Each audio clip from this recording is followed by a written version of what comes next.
Welcome to the Psychology World podcast with me, Connor Whiteley, psychology student and international best-selling psychology author of over 30 psychology books, bringing you the latest psychology news, fascinating psychology topics and more each week.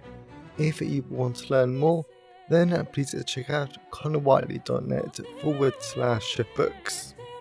And don't forget to like and subscribe to the YouTube video or follow on your favourite podcast app. And here's the show. Hi everyone, and welcome to episode 316 of the Psychology World podcast with me, Connor Whiteley. And today's episode is on what to do when depression makes it feel like it's impossible to get out of bed. And it is Thursday, the 29th of March 2025 as I record this. I almost said 2023 then for some reason. So today's podcast episode, it's definitely a podcast episode that's filled with some useful tips and tricks. Of course, nothing on this podcast is ever any sort of official advice. But when I was having really severe depression because of my rape trauma in August to November 2024, I really struggled to get out of bed. It used to take me like 2 hours just to be able to do that, and everything felt impossible. And even yesterday, because I'm still recovering from a few flare-ups in terms of my trauma and my trauma responses, I stayed in bed for a lot of hours yesterday. This is actually quite a timely podcast episode though. It's really useful. Nothing is any sort of official advice, but it is filled with lots of tips and tricks, and it's useful for aspiring and qualified psychologists, but also people with depression themselves. So I tried to write it in a way that would satisfy both audiences. So by the end of today's podcast episode, you'll learn why does depression make you feel like it's impossible to get out of bed in the mornings, or at all, to be fair. What is Leaden Paralysis? And what are some of the tips and tricks that we can do to help motivate ourselves to get out of bed when our depression makes it seem impossible. So there's a lot of useful tips and tricks. So you've got that to look forward to in the content part of today's episode. So moving on to the psychology news section, we're reading from the British Psychological Society Research Digest, and the first one is definitely quite apt, and it's definitely some food for thought. Patience is a coping strategy, not a virtue. According to a well-known proverb, patience is a virtue. According to a recent study in personality and social psychology review, however, it's actually a coping mechanism that we employ to stop everyday frustrations from getting on top of us. Kate Sweeney at the University of California, with us and her colleagues, ran 3 studies to explore aspects of a theory that she has devised called the process model of patience. This theory holds that impatience is like anger or happiness, for example, its own emotion, triggered when an unwanted situation is taking longer to resolve than it seems reasonable. Through this lens, patience serves as a form of emotion regulation that helps us to deal with that rather unpleasant emotional state. Okay, now that is definitely some food for thought though, because in Western society, at least, patience is always seen as like a virtue. It's a skill. It's a positive attribute that someone has or they don't have. But to be honest, the coping strategy argument makes a lot more sense though, because when I get bugged by different people because they've taken so long to do something and I just want to crack on with my day, they're trying to remind myself that it's okay to be patient, try and do other stuff, like people just need a bit more support, and sometimes people are just slow, not everyone's as quick as me. That does make me feel better, and it does stop the frustration, the anger, the annoyance that I could be doing other stuff, but I'm having to wait around for people, that does help. So I think that's a very useful way to think about patience. And now we know that it's a coping strategy. Coping strategies can be learned. So instead of us thinking that patience is just this solid thing, you either have it or you don't, now we know it's a coping strategy. We can try and cultivate it. We can try and learn it. We can try and improve it for ourselves. So I definitely think that the takeaway from this Psychology News article is think about your own life. How can you increase your patience? What could some of the ways be to have more patience with other people? So the next one is non-human animals also see shrinking social circles in old age. Previous research has shown that some other species, not just people, see their social network shrinks as they move into old age. Exactly why this should has not been clear. New research, however, proposes a novel suggestion. As Erin R. Sugatar at the University of Exeter School of Psychology and colleagues write in their recent paper in Philosophical Transactions B, though the benefits of social living are well established, open quote, sociality comes with costs, including infectious disease risks, close quote. The team reasoned that with an increasing age and a less effective immune system, the risks of spending time with lots of people might start to outweigh the benefits, and this could drive changes in behaviour. Okay, and the BPS do have a write-up, but I just want to reflect on this, because I'm in two minds about this. I can see the logic behind this, because I've also heard of the grandma hypothesis, which is another reason why we evolved immune systems that get weaker in older age. So maybe that's connected to that. Maybe it's just a random brain link that I'm developing at the moment. So, but I do think though that I just don't see why this is useful to our survival because for some reason I want to take the evolutionary perspective because I tend to find that when it comes to different animals and universal behaviors which we share with other animals, there does tend to be a like evolutionary link there somewhere. So I just don't know how this would help our survival. Of course, not getting infectious diseases would encourage us to live longer. But when we think about the main point of evolution is to pass on our genetic materials, when we reach old age, we can't do that anymore. So there's less risk. Like, from an evolutionary perspective, like, there's no major downside to us dying from an infectious disease or us dying full stop because we've passed on our genetic materials. So, okay, so I think that's one factor. But then, if these do cause changes in behaviour, then the issue is that we get isolated, we experience social isolation, our mental health decreases, so we feel worse about ourselves. And I learned in a lecture last term that suicide rates amongst the elderly are actually a record high, and it's actually one of the most common age groups to actually experience suicide. So I'm not entirely sold on this idea, but I think it's interesting food for thought, at the very least. So the last one is access to effective mental health treatment is scarce around the world. Over the last decade, a number of high profile campaigns have aimed to get people to open up about their mental health. Some have rightfully pointed out that contact with mental health services doesn't guarantee someone will receive adequate help. A recent study published in JAMA Psychiatry finds that for a surprisingly large amount of people, help is difficult to come by at all.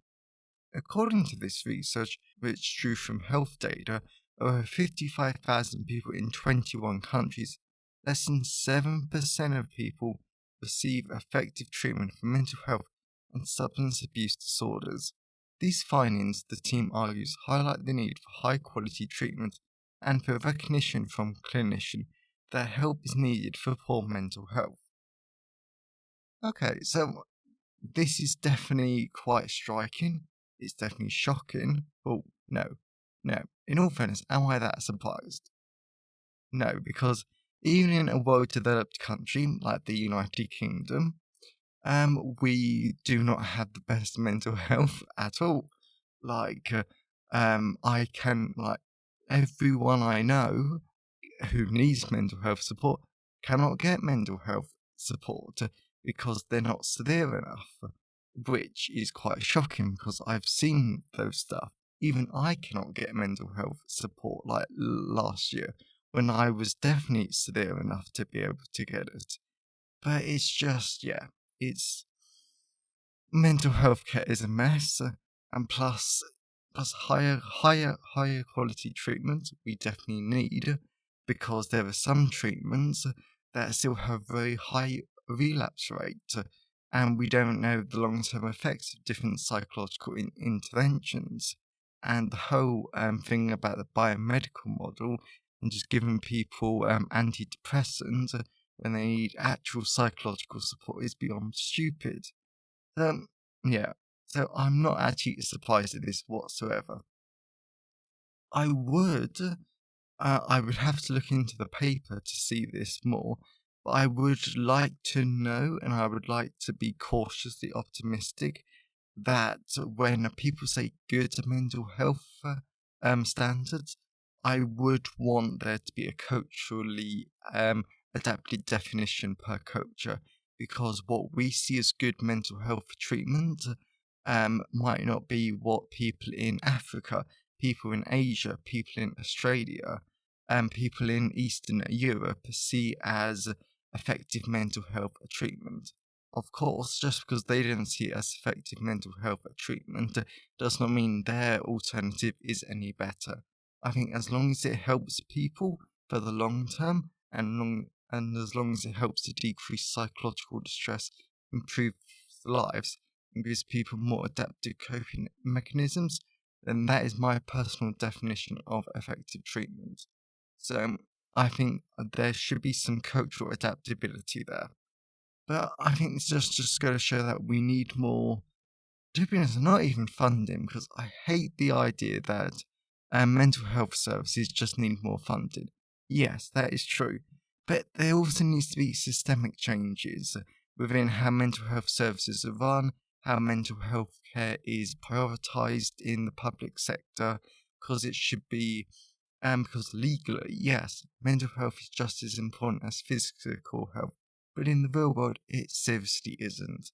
I have no idea how to get a mental health support, but I know exactly how to get a physical health appointment. It's just ridiculous. So that's just my little ramble on that point. So I hope you enjoy the psychology news section. So let's move on to the personal update.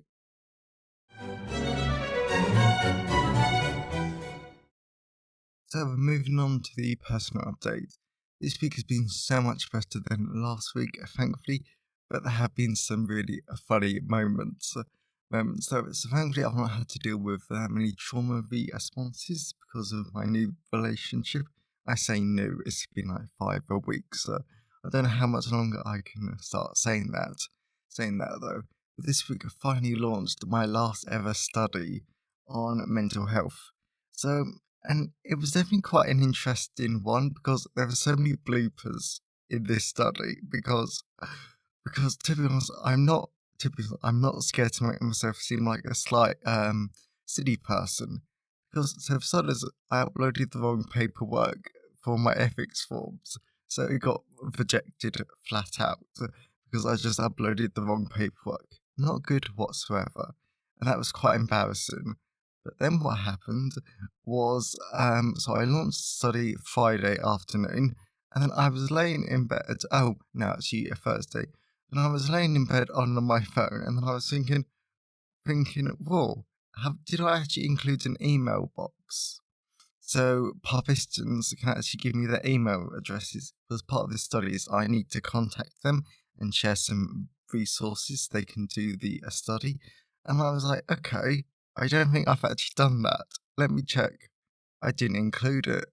I didn't include the most important thing though. So that was a slight nightmare, but quite a funny nightmare because it's just like such an obvious mistake though. But this is the issue with adapting stuff to different people, because the research sample that I need the email addresses from, I need them from for people who are outside of the university.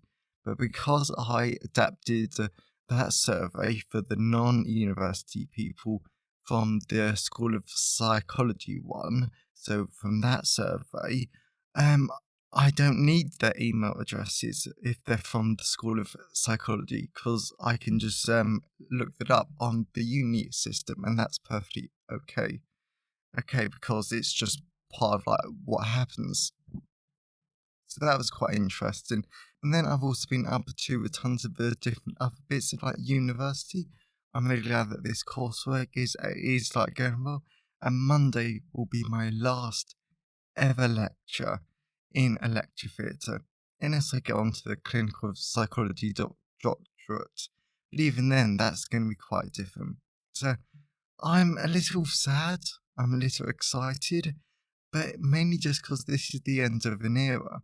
This is the end of my time at university, even though I don't officially finish for another like 6 months. So I'll be done with university, I'll be done with teaching. After this bit of coursework, I'll be done with the coursework. So, yeah, it really is showing that my time at university is limited and that I will be done soon. And yeah, I'm going to miss so much of it. I'm going to miss the teaching staff.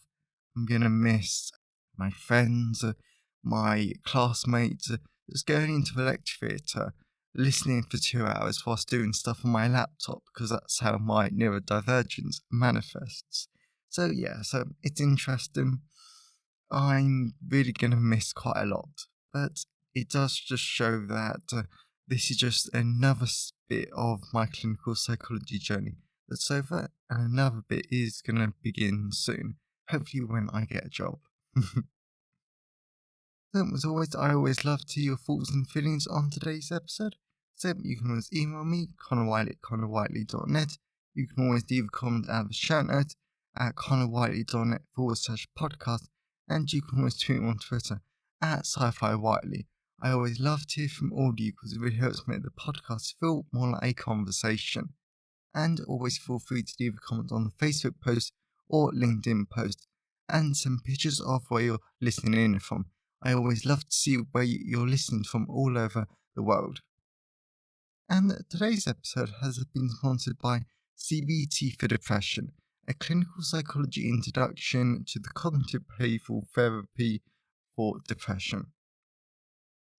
So this is a great sponsor for today's episode because cognitive behavioral therapy is a great treatment for depression because it really works. So there's a lot of research to support, and it is the main first line of treatment because CBT helps you to target the person's negative automatic thoughts. It helps you bring like behavioral change, and it really helps you to understand what is causing, but also what is maintaining the depression.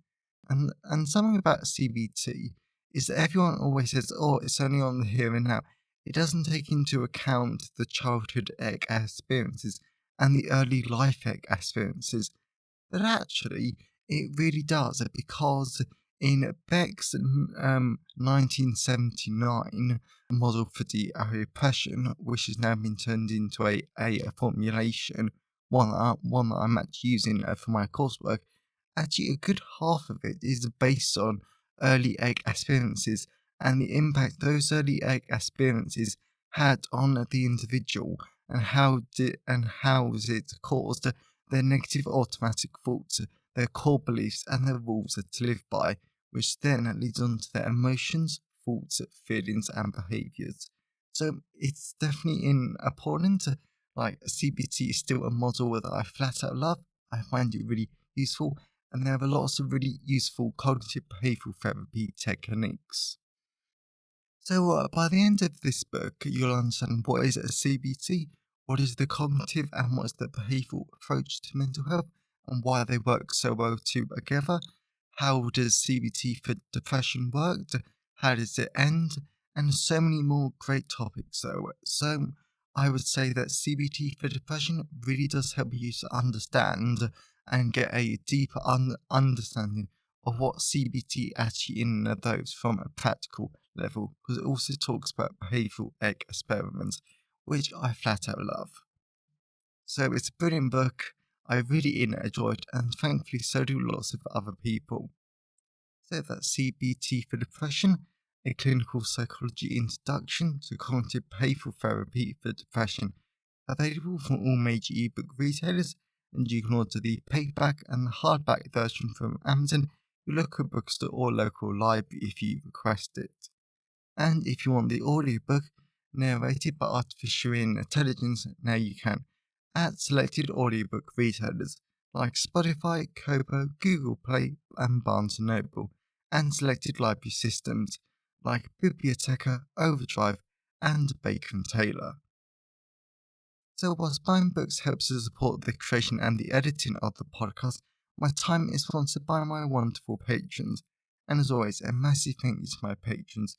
Your support shows that you like the show and you want it to continue. And I finally finished uploading all of the different podcast episodes and all of the different psychology articles, which will be exclusive to Patreon for quite a while. So I definitely think there's about 60 exclusive blog posts, which cover a wide range of topics from forensic psychology, clinical psychology, depression, therapy, and so many more brilliant and fascinating psychology articles. And there's still like another 7 which have not been released on a Patreon yet, but they're scheduled. So if you want to get access to some great psychology knowledge that will not be made into public podcast episodes for weeks, months, or even years, to be fair, then please head on over to patreon.com/the Psychology World podcast. Or if you want to support the podcast on a one-off basis, now you can at buymeacoffee.com/Conor Wiley. So that's enough for the personal update.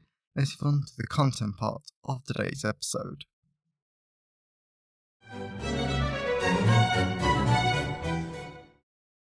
So moving on to the content part of today's episode. So we're going to be talking about what to do when depression makes it impossible to get out of bed. It's a very useful podcast episode, and I really enjoyed it, so I hope you do too. So let's dive into it. What is the weight of depression? If you've ever experienced depression, then you might be aware that there are some days where your depression will weigh you down so much that it feels like your body is made of lead and concrete. This makes the very notion of doing anything, much less leave your bed, feel flat out impossible, as well as the sheer weight of depression might make you cancel plans, spend more time at home, and so short you might miss or be late for work. This weight of depression and the struggle to get out of bed can take a massive toll on your work, relationships, and your quality of life. Personally, during August until October 2024, when I had quite severe depression, it always took me about 2 hours to get out of bed in the morning. Getting out of bed just felt so hard, because I had fun things to do, I could see my friends and everything, but it wasn't good enough motivation to actually want to get out of bed. I just wanted the day to be over so I could sleep, and I didn't have to deal with all the trauma responses that I was having to deal with every single hour of every single day. What is Leaden Paralysis? As a result, there is a symptom of depression called latent paralysis that causes people with depression to experience a severe drop in energy.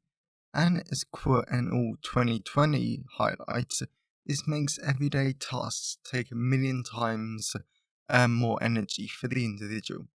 This is important to bear in mind There's a lot of people who have never experienced depression or severe depression before might argue that people should just get up. Yet it's not that easy. And this is one of the reasons why depression is the leading cause of disability around the world. Frederick, 2017. One of the clearest examples for me of Leaden Paralysis was on the very first day of my severe depression, when it took me 5 hours just to have a shower. After struggling to get up for 2 to 3 hours, I managed to eventually make breakfast, and at midday, I decided to try and have a shower.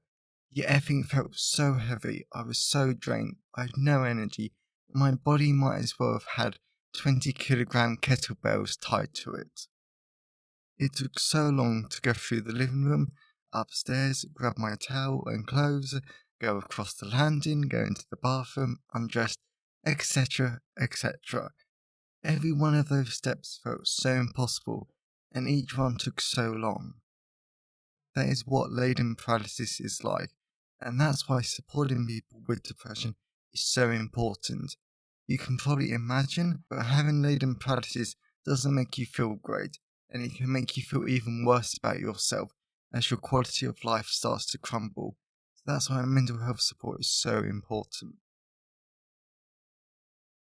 What to do when depression makes it feel impossible to get out of bed? So here are 3 strategies to help people with depression overcome latent paralysis and get out of bed in the mornings. Firstly, you can break your day down into hoops.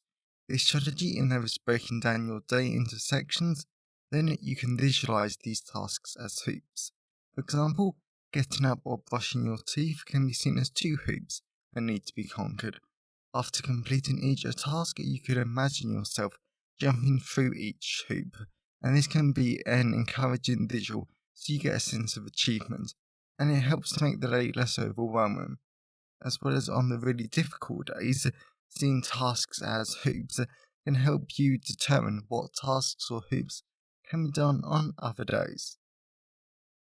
Secondly, you need to try to be kind to yourself, because one of the ways how depression impacts us is makes us critical of ourselves more often. Therefore, to defy your depression and how it criticizes you every chance it gets, you might want to practice self-kindness by using compassionate words when you realize your self-dialogue is getting more negative and harsher.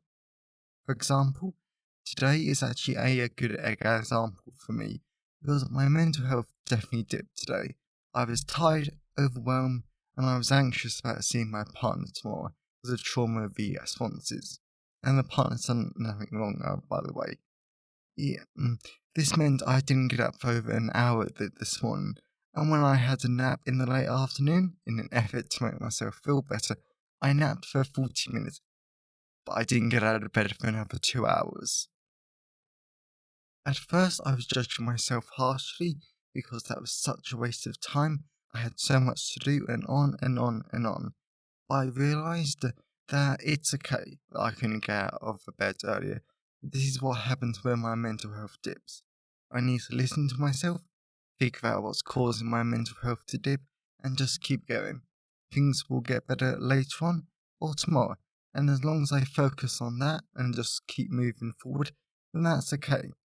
As well as I'm hardly alone, because this happens to everyone at different times in their lives, even more so when you have depression and other mental health difficulties. This is what works for me. You might need other self-compassion or self-kindness thoughts. The key is to not feed into your depression by criticizing and hating yourself because you can't get out of the bed. This will only make it feel even harder to do everyday tasks. Finally, reach out for mental health support, because if you're experiencing depression that is so severe that you find it really difficult to get out of bed, it is important that you seek mental health support as soon as possible, because if you don't get support, then your symptoms might get worse and your risk of suicide and self-harm increases.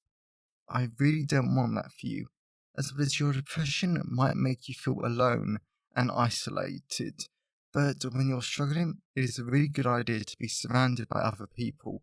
These people can include friends and family, but make sure you reach out to mental health professionals like a therapist or a mental health helpline too. Since if you isolate yourself, then you might quickly find yourself in an echo chamber, surrounded by your negative thoughts and inactivity. This will only maintain your depression and make you feel worse and worse until you don't see any other way out. Whenever I go through depression and mental health difficulties, reaching out to mental health support is always the best thing that I ever could have done. It's always nerve-wracking. I always try to put it off as long as possible, and I try to deal with stuff on my own first of all. Yet ultimately, seeing a counsellor, therapist, or another form of mental health support is always best, and I grow and develop so much, and I flat out love the process too. Conclusion. So whether you're an aspiring or qualified psychologist or person with depression, we've learned a lot in this episode. As psychologists, a lot of our future work will be people with depression, and we will encounter Leaden paralysis the majority of the time, because it is a common symptom. I know as someone who's experienced the inability to get out of bed frequently in the past, this is very distressing. It makes you feel awful about yourself, and it can play into suicidal thoughts, especially when every single other everyday task seems to require so much effort that your quality of life just crumbles and is reduced to nothing. This is why learning about strategies to support clients with latent paralysis is so important. For people with depression, I hope that you now have some strategies to help you get out of bed in the morning, and I hope you realise that you aren't alone. What you're experiencing is normal for depression, and it's a normal response for whatever is causing your difficulties, and that's why talking to a mental health professional is critical. So here are some questions at the end of this podcast episode. Have you ever encountered Leaden paralysis before, either through personal or clinical experience? How have you dealt with these experiences of Leaden paralysis? Do you know how to practice self-kindness? How could you learn more about self-kindness? What would you say to a loved one and / your client who struggles to get out of bed in the morning because of their depression? So I really hope that you enjoyed today's episode and you got something out of it. I know that I did it because this was a very timely podcast episode, and this is a podcast episode that I've been meaning to do for ages, because Leaden paralysis is not nice. It's horrible. It makes you feel really bad about yourself, and it can make an entire day just seem awful, because you can't do this so-called simple task of getting out of bed. And if you know anyone who would enjoy today's episode, then please share it with them. I'm always really grateful when you wonderful people help spread the word about the podcast. And if you want to learn more, please check out CBT for Depression, available in all the usual places. And you can get the audiobook narrated by artificial intelligence from selected audiobook retailers like Spotify, Kobo, Google Play, and Barnes & Noble, and selected library systems like Biblioteca, Overdrive, and Biblioteca. And if you want to support the podcast on a monthly basis, then please head on over to patreon.com/the Psychology World Podcast, or head on over to buymeacoffee.com at buymeacoffee.com/Connor Wiley if you want to support the podcast on a one-off basis. So, have a great day, everyone, and I'll see you next time. Found it helpful? Please remember to like the video and subscribe to the YouTube channel, and follow the podcast on your favourite podcast app. And if you wanted to learn more, then please check out the backlist of the podcast episodes or my books at conwiley.net. So have a great day, and I'll see you next time.